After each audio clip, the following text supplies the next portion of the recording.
Assalamualaikum warahmatullahi wabarakatuh. Berjumpa kembali bersama saya di channel Embun Hati, channel informasi, edukasi, dan opini publik. Selamat menyaksikan. Kan sholat dihormati wajib iadah, ngapain daripada wajib iadah mendingan tidak usah sholat. Jadi ilmu itu tuh bermata dua. Rata-rata yang sudah tahu wajib iadah milih sholat apa milih ndak? Ndak, potongan-potongan rai gini tuh. Ndak, kira-kira aja. Milih ndak kan? Karena tahu wajib iadah. Tapi nanti setelah sampean alim dan bakat jadi wali dan sampean belajar kitab Qawaidul Ahkam, itu pasti milih sholat. Saya semenjak belajar kitab itu ya milih sholat. Tapi tidak usah dimafhum, apa dulu tidak sholat, tidak usah seperti itu. Itu mafhum yang salah itu. Yang berbasis suudzon. Jadi mafhum seperti itu salah, ya masalah itu. Suudzon itu masalah. Kata saya Izzuddin bin Abdissalam memberi penjelasan. Kenapa harus sholat dihormatil waktu? Karena khotorun najasah, bahayanya najis atau ritsun najasah, kotorannya najis. Itu layafi, kalau dibaca ritsul layafi dengan pentingnya sholat. Karena butuhnya Allah, butuhnya malaikat, kalau boleh dibahasakan butuh ya dalam ilmu fikih kan dibahasakan gampang saja. Ada orang sujud di waktu yang diwajibkan sujud. Sehingga diabaikan syarat sholat itu harus toharatul badan, wasabi dan wal makan. Kok kira pantas? Ono waktu sholat kemudian la tasjudu fil waqti sajdah. Jadi akhir gampangannya, wes tetap keren. Meskipun kowe sholat nganggo najis ora sempurna tetap keren. Piye-piye cara didelok malaikat kok dhuwur wis keceluk sujud, keceluk musolli.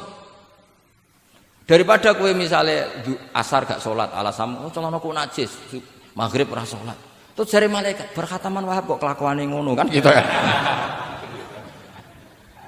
Karena malaikat tuh ndeloke kok dhuwur. Bablas asar, bablas maghrib, bablas isya, bablas. Meskipun sampean punya alasan nanti menisan di rumah atau di pondok. Tapi ini kan melewati waktu yang harusnya ada sujud. Sehingga dalam syarat jamak takhir misalnya apa? Kamu harus niat akan jamak takhir di waktu sholatil ula. Biar ada bedanya tarku karena sembrono dengan tarku yang karena ingin mentakhir. Paham ya? Itu jadi sama-sama fikih, kualitas yang dikarang Sultanul Ulama dengan sing RT itu ya beda. Dan sama harus baca kitab yang dikarang rajanya ulama supaya kamu tambah pinter. Nanti kalau gak pinter-pinter nanti sowan saya. Tetap gak pinter karena itu jatah. Jadi, makanya ada usah sowan ya, nanti gak ngefek juga gitu. Itu Syekh Izzuddin bin Abdissalam. Terus kemudian beliau mengebabkan itu detail sekali. Yaitu di Sajaratul Ma'arif dibabkan di bab faslon la yutrakul haqqu li ajlil batil. Itu beliau bikin satu strategi fikih itu yang luar biasa. Misalnya begini. Jihad atau perjuangan membela Islam itu harus kamu menyertakan orang-orang fajir, orang-orang fasik. Kenapa? Likuwatil Islam. Karena kesalahan orang fajir itu tidak seimbang dengan pentingnya syaukatul Islam atau syaukatul muslim. Terus saya itu dulu ya iskal itu ya agak protes, tapi ini ulama wali. Sampai saya sholat berkali-kali, ya Allah saya beri kefahaman tak ini. Kalau terpaksa beda, nanti saya mohon ketemu beliau, saya mau protes. Sama nggak usah tahu caranya ketemu wali-wali yang sudah meninggal. Nanti kalau sudah jadi wali tahu sendiri. Jadi tidak usah tanya. Akhirnya saya sholat dan akhirnya faham tanpa ketemu. Karena saya bayangkan ketemu ya lebih sulit. Mendingan minta faham timbang minta ketemu. Logikanya begini. Misalnya nyon sewu kita fi daril harbi, bayangkan kita di daril harbi atau zaman Indonesia dijajah Belanda. Saya ulang lagi ya, dalam konteks jangan sekarang, contohnya sekarang nggak perlu perang, zaman dijajah Belanda. Kita misalnya milih pasukan Hizbullah dan Sabilillah selektif, yang sholatnya benar, yang puasanya benar, yang toharohnya benar. Kira-kira dapat pasukan berapa coba? Nggak, jawab saja. Kan hanya dapat pasukan sedikit. Sementara misalnya Belanda bisa pasukan banyak karena tanpa seleksi. Di sini nih hebatnya Rasulullah SAW. Kata beliau wal jihadu madin mundu ba'atsan ya Allah ila yaumil qiyamah sampai ila ayyuqatila akhiru ummati ad-dajjal la yubtiluhu jawru jairin wala adlu adilin. Sebagian riwayat langsung wal jihadu tetap wajib pun alaikum ma'akul libarin wafa fajirin. Nah, penjelasan Nabi kenapa kita harus berjuang mengawal Islam meskipun harus ma'akul barin wa fajirin. Ya kalau di isim fa'ilnya umumnya guru-guru kita baca barin, tapi untuk masdarnya untuk kebaikan bacanya apa? Birun. Nanti kamu protes, oh barun itu daratan Gus, kalau birun itu kebaikan. Aku itu macaku kamus luwes suwi bocah kok sembrono. Saya ini karena meneliti kiro asapa, jadi insya Allah kalau masalah lughat itu saya sudah bukan sawir lagi Fathul Wahab, sudah di atasnya itu. Sampai tidak usah tersinggung, biasa aja maksudnya. Karena ini kompetisi, kalau sama nggak cocok ya harus bersaing, jangan geremeng tok. Gus Pak sombong enggak ada usah bilang gitu, saingi saja. Makanya saya terkenal alim itu seneng, karena senengnya itu tadi, yang ngidolakan saya ingin ikut, yang hasut kompetisi, jadi seru. Jangan yang hasutnya antet, wah itu gak fair itu. Itu gak fair, wah itu pasti ngadepi langit itu. Nanti urusannya sama Allah itu. Gak sama saya, langsung sama. Saya ulang lagi.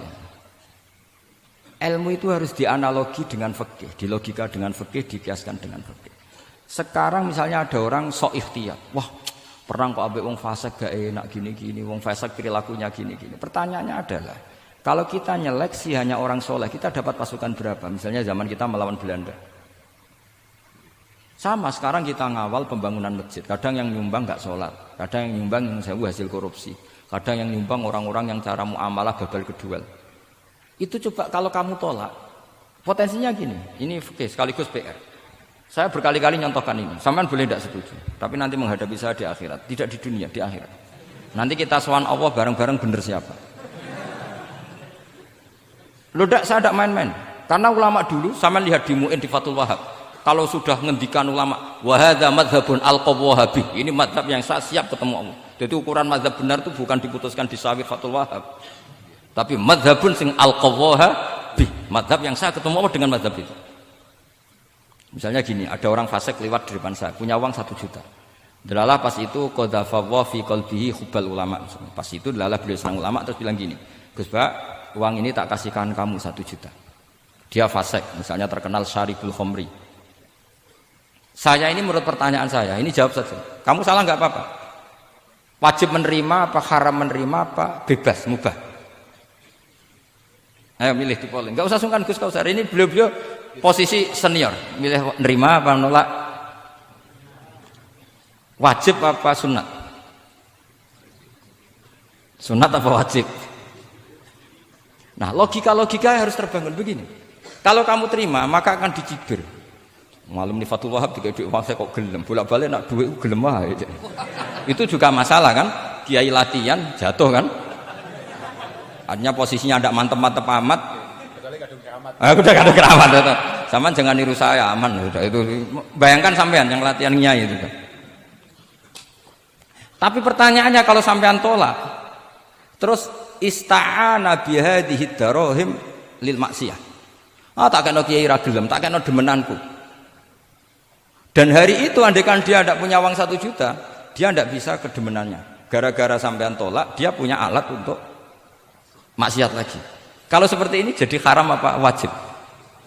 Loh, berarti sampean gak jawab anut aku. Artinya sampean jawab kan terprovokasi saya kan? Terprovokasi narasi. Terprovokasi narasi. Itu kriminal untuk calon ulama gitu itu nggak boleh. Nah, logika ghanimah kira-kira seperti itu. Ghanimah itu normalnya haram. Normalnya haram karena ghanimah itu min amwalil kufar.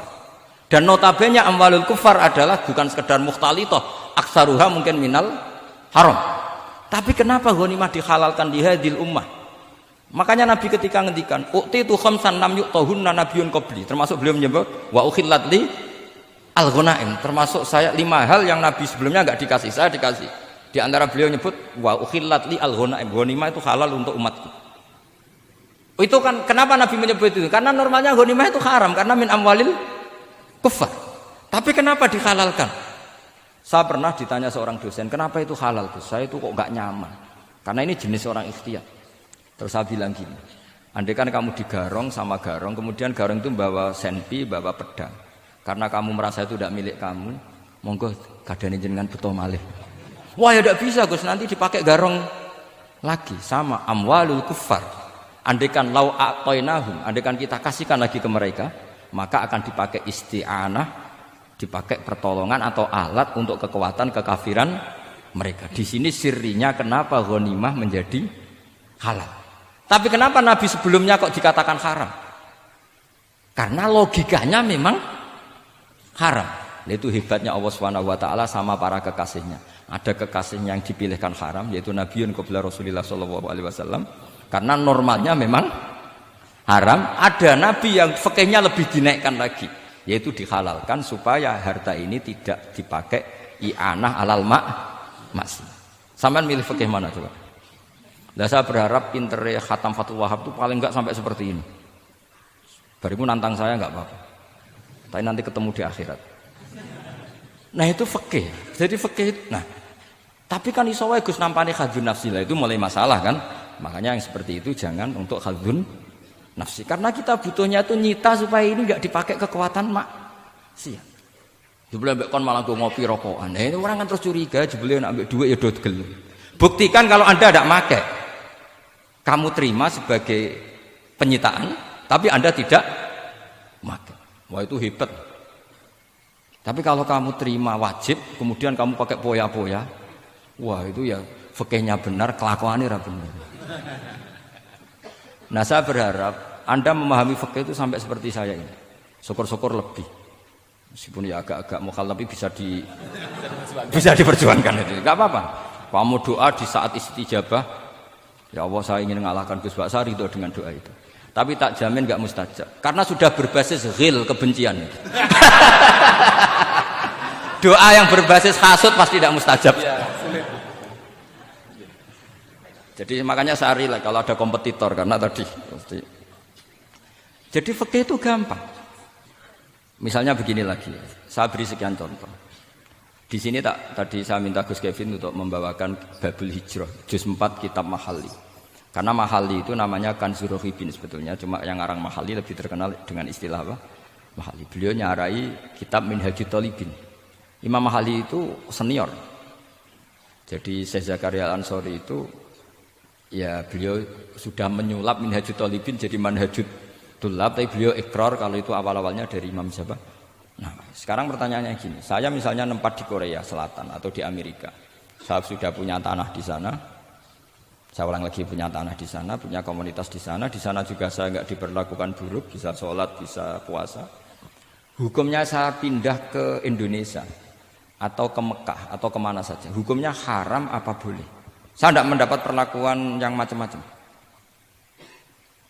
Kalau saya disakiti dan dipaksa menjadi kafir, maka wajib hijrah. Kalau nggak ada pemaksaan itu, kira-kira hukumnya gimana? Ada ulama yang mengatakan hukumnya haram hijrah, harumatil hijrah. Karena apa? Li alla yastauliya bitil kalbukah atau tikal bukah al kufaru. Karena sebetulnya kamu tidak dianggap sekedar pindah ke Indonesia, tapi membiarkan tanah yang dulu kamu pakai sujud, tanah yang dulu kamu pakai sholat, tanah yang sudah menjadi komunitas muslim menjadi komunitas kafir. Berarti dianggap pembiaran. Itu fikih. Jadi fikih itu logikanya sebetulnya normal. Maka seperti ini, saya masih ingat betul pernah didhawuhi Mbah Mun ketika di Madinah. Nak zahire hadis ya, itu Sayyidina Ali itu ya ono salah. Ndak salah loh redaksinya, ono salah. Mergo Nabi sering muji wal Madinatu khairun lahum law kanu ya'lamun. Madinah adalah kota terbaik. Sataftahuna kadza wa kadza Nabi sampai gitu. Tapi Nabi selalu ngendikan wal Madinah khairul. Tapi Sayyidina Ali tetap pindah ke Irak. Kufah ya, zaman itu terkenalnya istilahnya Kufah karena belum ada istilah Irak. Ke Kufah. Pindah ke Kufah kemudian beliau menyebarkan Islam di Kufah. Terus punya murid awal namanya Hasan Basri, murid paling sukses. Itu orang-orang Basrah, bukan orang Temanggung, orang Basrah. Itu orang Basrah. Semua riwayat mengatakan itu orang apa? Basrah, jelas bagul-bagul. Bukan. Itu sangat jauh dari. Nah, karena Hasan Basri murid paling sukses ini pindah ke Basrah, maka ilmu setelah itu Basrah. Sehingga idza ikhtalafatil Kufah wal Basrah quddimatil Basrah. Akhirnya menyebar sampai Baghdad, jadi Qubbatul Islam. Orang bisa dikatakan alim kalau sudah dikatakan alim di Baghdad. Termasuk Imam Syafi'i itu ngajinya di Baghdad. Padahal beliau lahirnya di Gaza. Huzah itu kalau sekarang itu apa? Gaza. Askolan itu juga Palestina. Nah, dawe Mbah Mun. Tapi Sayyidina Ali ku wong alim. Saiki Nak wong Islam tengok-tengok ning Madinah berarti membiarkan bumi Allah di sana-sana itu tanpa ada Islam. Akhirnya Sayyidina Ali tidak mengikuti dohire hadis. Tentu Nabi Sayyidina Ali pasti mengikuti hadis, tapi hadis wal Madinatu khairul lahum law kanu ya'lamun itu ada konteksnya. Keluar dari Madinah linasril ilmi itu juga ada konteksnya. Sehingga kenapa dulu ketika futuhat, saya ulang lagi ketika futuhat, itu banyak sahabat yang sudah di Madinah mapan, ketika Mekah sudah takluk 100%, sama Sayyidina Umar ditawari, halla raja'tum ila Makkah tatufuna bil baiti kada wa kada wa fadliyatu sholat fil haram ka alfi sholatin fi, itu dipuji-puji. Mbok yo pindah ke Mekah, Mekah sekarang sudah milik kita, sholat di Mekah itu ka alfi sholatin kada wa kada. Tapi kata para sahabat yang sudah di mana-mana, di Persia, itu kalau sekarang Iran, di Lebanon, di Syam kalau dulu, kata beliau-beliau itu paling banter kalau saya di Mekah ibadahnya tawaf, tapi kalau di negara-negara ini adalah nasrul Islam. Wa nasrul Islam itu da'bul ambiya bihada ursilatir rusul, karena nasrul Islam itu para rasul diutus. Akhirnya mereka terus hidup di mana-mana, termasuk muridnya Sayyidina Ali. Menurut sebagian cerita terus pindah ke Baros itu. Kemana? Baros. Jadi Islam pertama di Indonesia itu muridnya Sayyidina Ali yang di Sumatera itu. Nah, pertanyaannya adalah, kalau kamu punya murid atau anak pamit mau kuliah di Jerman atau di Australia, kamu milih melarang apa menyuruh? Kalau melarang, kalau menyuruh takut katut perilaku barat. Kalau melarang berarti kamu membiarkan Jerman tanpa ada yang sujud. Padahal semua bumi diciptakan Allah, ju'ilat lanal ardu kulluha masjidan. Lah itu fikih. Fikih akan berdebat untuk hal-hal seperti itu. Ini saya beri contoh. Ini masih ada waktu 10 menit. Ya, jangan lama-lama nanti malah bingung. Yang bingung tidak sampean, saya juga ikut bingung nanti kalau kelamaan. Tidak, supaya ini logika ini apa? Logika fikih ya, fikih yang sekedap ini tadi sudah halaman 227 ya. Ini tidak, supaya sampean tahu. Karena saya pernah belajar detail ya, tentang Mahali sama Qalyubi. Ini kalau di kitab ini halaman 227 ya, tentang juz 4 ya, halaman 227 juz berapa? 4. Saya beri contoh ya. Ini supaya clear ya masalah posisi kita.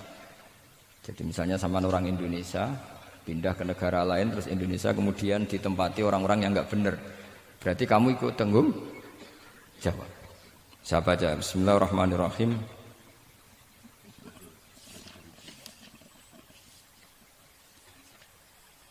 Ya, halaman 227 ini barusan tak cari karena halaman kitabnya beda-beda. Bidaril harbi. Terus ada kata-kata fa'in roja madzukira. Roja itu kembali ke kalau seseorang itu bidaril harbi berharap masyarakat situ bisa Islam, bisa dakwah, fa muqamuhu afdal. Saya juga mau baca makom apa mukom. Di sini umumnya baca mukom apa makom. Mukom ya, karena dari mati akoma yukimu ikomatan, berarti kan mukim. Kalau mukim ya resikonya harus dibaca mukom. Tapi kalau ada yang baca makom ya jangan dimarahin, mas, kasihan. Bakul bakowe bukan bener itu loh. Fa'in roja madzukira fa muqamuhu afdalu. Au qadaru alal i'tizali harumatil hijratu. Umumnya di sini baca harumat atau hurimat? Ya boleh dua, boleh harumat, boleh hurimat. Kalau itu masih li alla yastauliyal kufaru ala mahallihi fayasbahu darul kufri. Jadi artinya gini, misalnya saya di Jogja misalnya, atau di Jakarta atau di Batam, di situ atau di Papua, di situ kamu merantau di sana sudah bisa menciptakan komunitas Islam.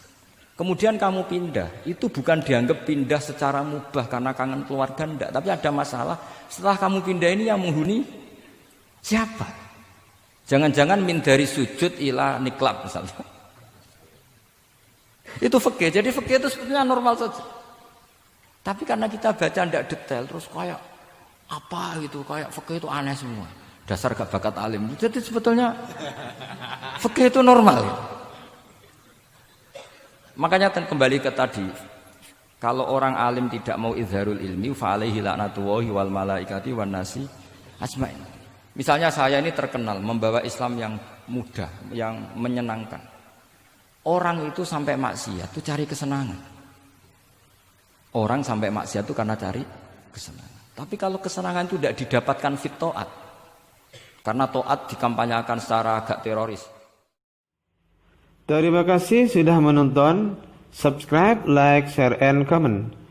Bagikan jika channel ini bermanfaat dan jangan lupa untuk menghidupkan lonceng notifikasi untuk mendapatkan informasi terupdate dari channel ini.